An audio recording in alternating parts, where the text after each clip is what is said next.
Tape's rolling. 1, 2, 1.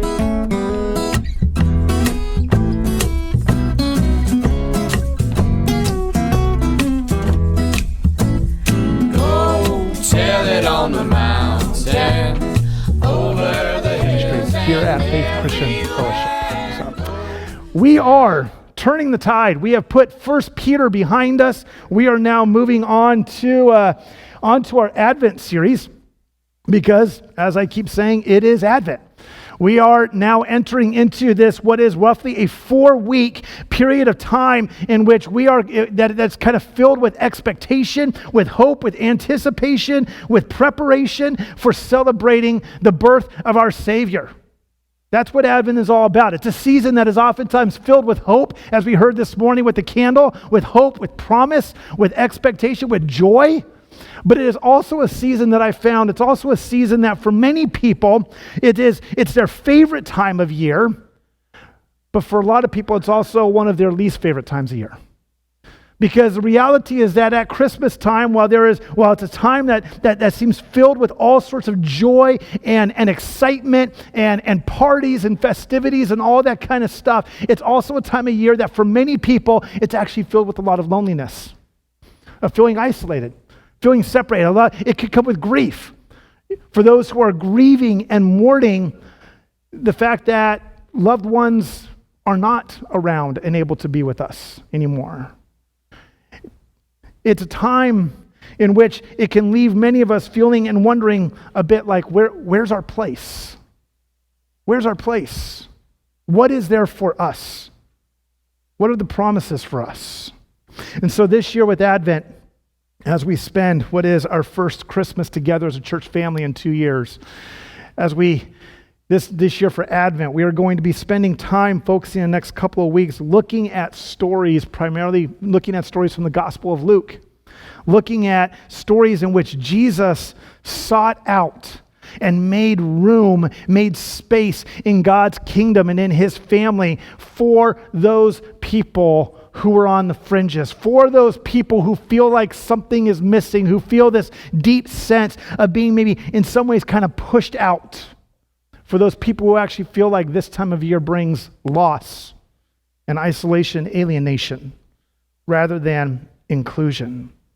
For those who feel and experience this time of year as a season of loneliness, my hope, my prayer is that this will be an encouragement to you as we see and as we explore the ways that Jesus has made room and space. But also for those of us who might be more on the side of approaching this time of year with excitement and enthusiasm, that maybe this would be a bit of an encouragement for us and to not forget about those who are on the fringes, to welcome them in, to follow Jesus' example, and to reach out and to include those who are so often pushed off to the side.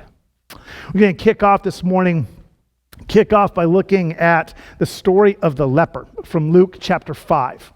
Luke chapter 5 is where we're going, and actually most of the next few weeks is going to be in Luke chapter 5. So if you have a Bible or your personal Bible with one of these fancy little ribbons in there, I would say once you find our text, take that ribbon, stick it in there, unless you're using the ribbon for your own reasons, for personal devotions, whatever. Just makes it for an easy way to be able to find your spot back to here next week and the weeks to come.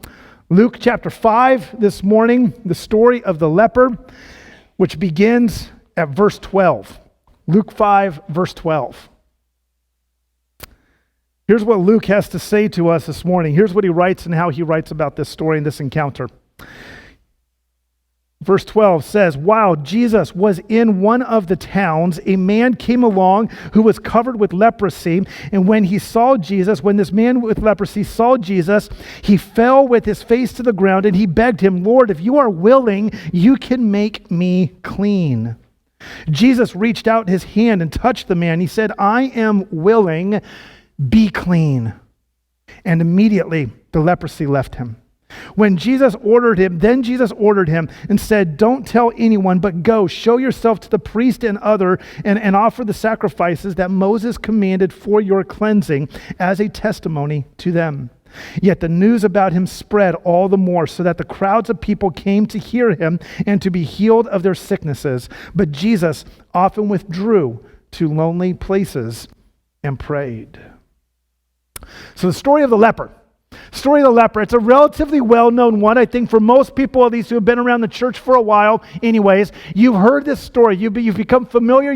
This is not a story that is out of the norm. This is not one of these. This is not a more obscure story that most people have never heard of. It's a story that most of us have encountered and spent time with at some point in our life. Jesus, by this point in the Gospel of Luke, Jesus is already healing.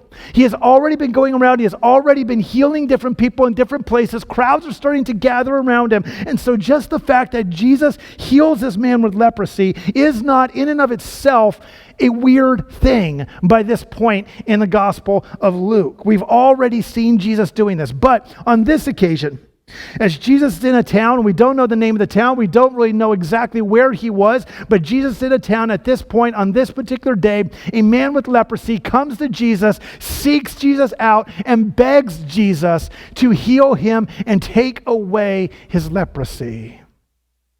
And Jesus, in pretty typical, predictable Jesus fashion, and the way that Jesus just being Jesus just doing him and doing what he does, Jesus heals this man, and then he sends this man, this former leper, off to the temple to worship. That's the story in a nutshell. Short, sweet, relatively easy to grab on to something, to hear something, to be encouraged by something. But there's a lot going on here, even in just these 5 or 6 verses. A couple of observations. Few observations that I think are worth kind of pointing out and drawing attention to as we think about kind of what's going on and how does Jesus make room? How does Jesus make space in this season of Advent? And one observation that jumps out at me right at the beginning is that this man who is suffering from leprosy, this man in so many ways is the dictionary definition of an outcast in first century Judea. The dictionary definition. There is nothing worse.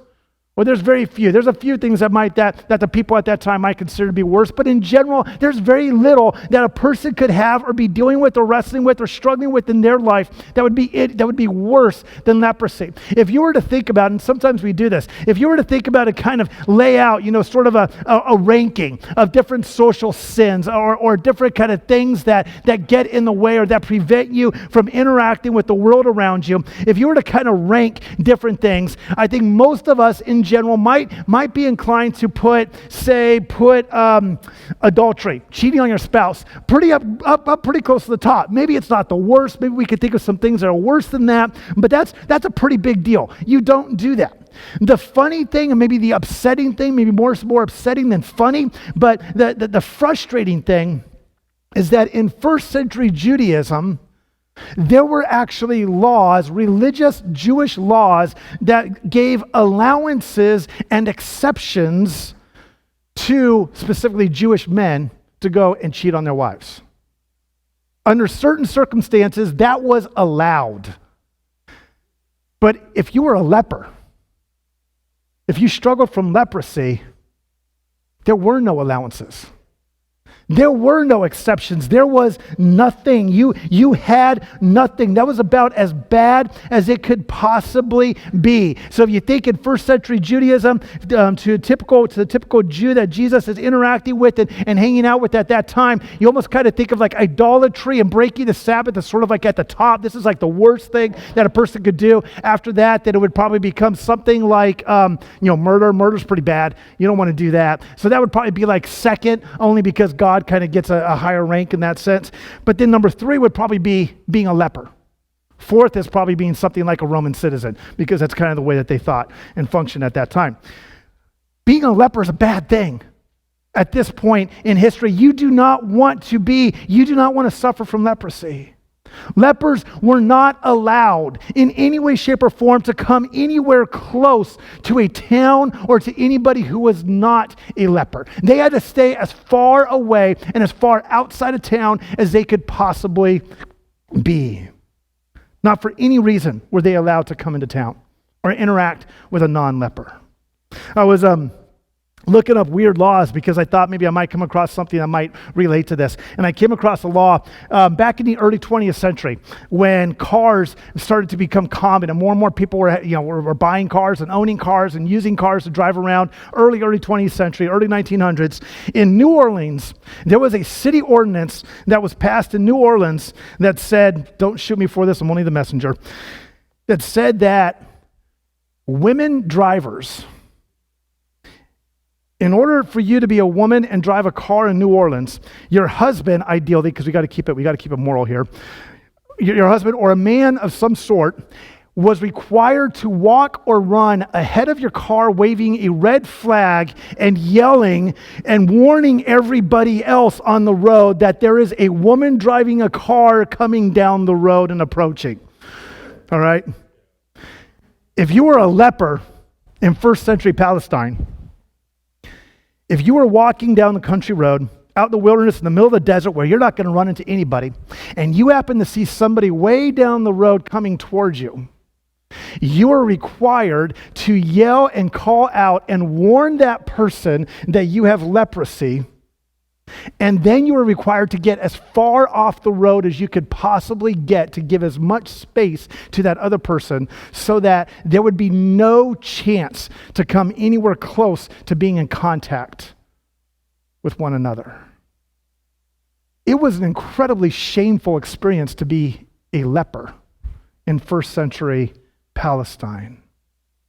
So Jesus, in verse 12, we read here, while Jesus was, prepositions are important here, while Jesus was in one of the towns. Jesus had already entered the town. While he was in one of the towns, a man with leprosy came along. This man is now in the town because that's where Jesus is. This man entered into a place where he was not allowed to be. This man came to Jesus and he fell at Jesus' feet. This man has taken a risk, a legal risk, a risk of being stoned just so that he could get to Jesus. Because as a leper, he wasn't allowed to be there. He wasn't allowed to be anywhere close to that. He was an outcast. Another observation that I notice here is that when the leper approached Jesus, he approached Jesus with humility and acceptance. He approached Jesus with humility and acceptance. That second part of verse 12 says, when this man with leprosy, when he saw Jesus, he fell with his face to the ground and he begged Jesus, said, Lord, if you are willing, you can make me clean. He approached Jesus with humility and acceptance. He doesn't demand. You notice he doesn't go up to Jesus. He doesn't say, Jesus, I know you can make me well. Make me well. Heal me. Clean me. Jesus, I demand that you clean me. I demand that you heal me from my leprosy and make me better. He doesn't do that. He acknowledges his status before Jesus, which brings a thought to my mind. It's kind of a dangerous thought, a little bit of a risky thought. It's a challenging thought, but I think it's a thought that we would all benefit from putting in front of us in some way at some time, at least occasionally putting it in front of us. And it's this thought, it's this question. When I approach God, do you do so with humility? I mean, I might all at that point say, well, yeah, of course I do. I mean, it's God. I mean, who doesn't approach God with humility? But do you approach it with humility or do you demand things from him? Are you humble enough before God to accept the possibility of his rejection? That's a harsh thought. We don't like to think about that. Rejection from God? But think about what this leper is doing. This leper comes to Jesus and he says, Lord, I know what you're capable of. I know if you are willing, you will do this. I know that you can do this. And in doing that, he also says, I accept the possibility that you might say no. You might say no. But you're still Lord. And I'm still submissive to you. The leper is very aware of his status. He's very willing to accept the possibility of rejection. And he declares what Jesus is capable of. He says, "You are capable of making me clean." Another observation that I see kind of popping up in this text, in this story, is that Jesus then, after being approached by the leper, Jesus breaks every rule in the book when it comes to interacting with this man. He breaks every single rule in the book. Verse 13, Jesus reached out his hand and touched the man. Now, we have a man here, a leper, who is actually barred by law, by both legal law and religious law and everything else. He's required to keep as much distance and as much space between him and anybody else. Physical contact, you're not even allowed to even get anywhere close to even having the possibility of having physical contact with somebody else. And here's Jesus. It's like he doesn't even hesitate. He doesn't even question. He doesn't even wonder. He just immediately puts his hand out and he touches this man who is now bowed at his feet, puts his hand, I imagine Jesus puts his hand on his head and says, "I am willing. Be clean. Be clean." You don't touch a leper.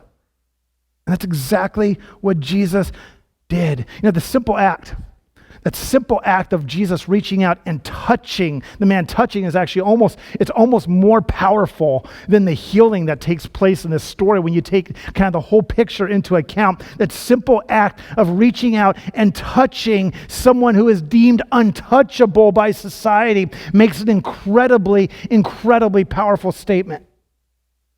You think about, say, let's just estimate and guess and say this guy suffering from leprosy, let's say he was 30 years old. This is probably the first time he has experienced physical human contact of any sort since he was probably 10, maybe even younger. 20 years with no human physical touch. And now here's Jesus, and he reaches his hand out and he puts it on his head and he says, "I am willing."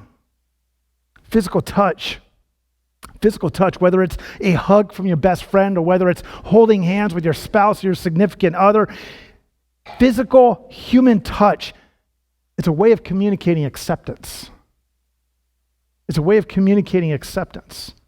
By touching this man, Jesus was saying the world might not accept you, but I accept you. And I don't just accept you, I accept you exactly as you are right now. I accept you. I accept you. And until this moment, this man had only experienced rejection. Until this moment, all he had heard his entire life was, "There's no room. There is no room for you here. There is no room. There is no place for you anywhere close to us." Jesus made room. Jesus made room. Another observation, last observation, final one here that I have here, is the first thing that that Jesus tells this man to do. So Jesus says, "I'm willing, be clean," and immediately the leprosy left him. Then the first thing Jesus tells this man to do after being healed, he says in verse 14, "Don't tell anyone, but go. Show yourself to the priest and offer the sacrifices that Moses commanded for your cleansing as a testimony to them." The very first thing that Jesus tells this man to do after being accepted, after being cleansed, after being healed, he says, "Go and worship. Go and worship." Now this is kind of tied to the acceptance piece. Actually, this is very much tied to the acceptance piece, because also part of being a leper and having really any kind of a skin condition, whether it's a rash or it's hives or it's eczema or leprosy or whatever it is, The law, Jewish law, actually bars that person from entering the temple. You can't even touch the mountain that the temple is built on. You are that far removed. The idea, the belief is that if you are a leper especially, you have been rejected by God. You have some sort of sin that you will never be able to recover from, that you will never be forgiven of. You are not allowed to come anywhere close to approaching God. You can't do it. You are unacceptable. And the first thing that Jesus says, he says, now go. I have made you acceptable. Go. Go to the temple and worship. And there's an urgency. There's an urgency of Jesus' words because he says, look, don't tell anybody. Which, for those of us who are maybe more evangelical minded, we might think, well, hold on a second. That just sounds wrong. Because this man just had his life change. He just had a tangible physical experience of the gospel, you might say. And the first thing that we want to do, for those of us who are more evangelically minded, we want to say, look, I've been changed by the gospel. I want to tell. I want to go out and I want to share that news. I want to share that story of what God has done for me. And Jesus says, don't. The first thing you need to do is not go out and share the gospel of your life of what God has done for you. The first thing you need to do is you need to go to God and you need to worship him because you are now acceptable to him. You are now acceptable to him. I would hope that by this point that we're all starting to connect the dots quite a bit here, actually, in terms of what does this have to do with us? What does this have to do with us? I hope that by this point you're already starting to connect the dots and you're already starting to feel a sense of being filled with the hope that only Jesus provides. You see, prior to his encounter with Jesus, the leper had nothing. He had no hope. He had no chance, no possible chance of ever being accepted by God and welcomed into God's kingdom and welcomed into God's family. No possibility of that happening. On a theological level, theology, good theology leads to good activity. That was the whole Peter thing. On a theological level, there has never been a single solitary person ever within even an ounce of hope or chance of being accepted by God. Every single person ever born has been a kingdom outcast from the moment they were conceived. That's the reality of sin. That's the pervasiveness of sin and the effect that sin has on human life. On a heart level, I have never met a person who did not doubt at some point that they were acceptable to God. Let me word that another way in case all the negatives got in the way there. Every single person that I have ever talked to, every single person I have ever known has at some point wondered and doubted whether or not God accepts them. That's a human thing.